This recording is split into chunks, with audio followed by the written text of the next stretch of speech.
Kolhapuri veg हंडी कसा आहे पोरांनो. ह्याच्यामध्ये मशरूम आहे, मटर आहे, शिमला मिरची आहे, लालवाली परवर आहे, काजू बदाम आणि टमॅटो, एक शिमला मिरची, ह्याची सगळ्याची पेस्ट आहे. मशरूम बोललीच ना. सगळं म्हणजे कशाला जायचं व्हेज कोल्हापुरी व्हेज हंडी खायला बाहेर. कोथिंबीर टाकले की काम खाल्लंस. कसे आहे व्हेज हंडी.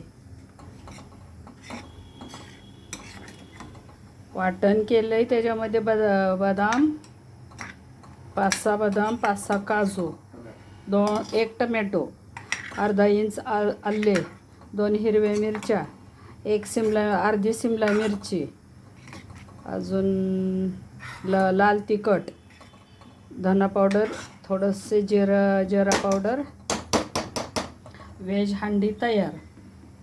भाज्या जरा आपण हे करून घ्यायचं.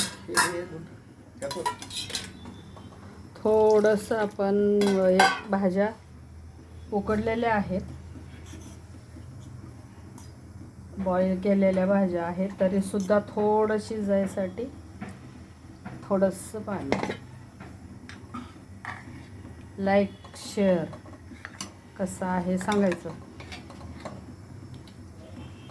थोडे आपण कोथिंबीर टाकूया मस्त हे फ्रेश.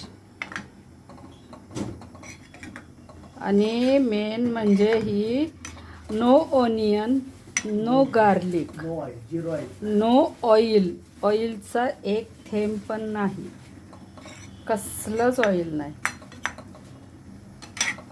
पेशंटचं खाणं. जैन आणि 0 ऑइल. राधाकृष्णाचा प्रसाद.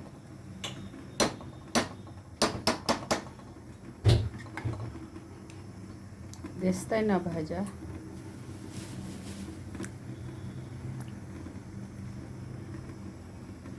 जे अवेलेबल भाज्या होत्या त्याच घातलेल्या आपण.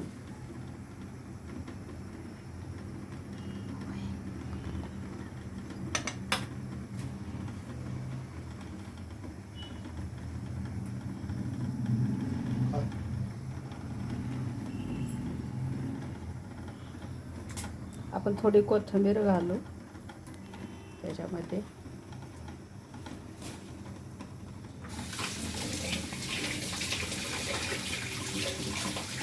एक हे काढू आपण, त्याला उकळी काढू. थोडं मंद गॅसवरती ठेवून देऊया.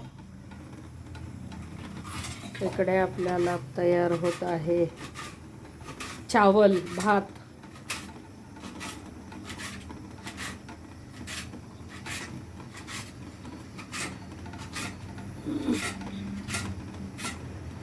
कढई गरम करायची, त्याच्यामध्ये वाटण डायरेक्ट टाकायचं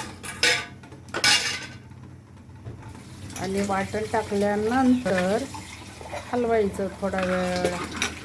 मग भाज्या टाकायच्या, मग अशी कोथिंबीर मारायची फेकून. अजून हे थोडी इथे टाकल्यानंतर खाता वेळेस थोडी घ्यायची. अजून आपल्याला डाळ तडका करायचा.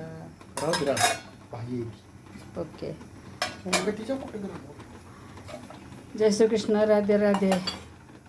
आवडल्यास लाईक करा, शेअर करा.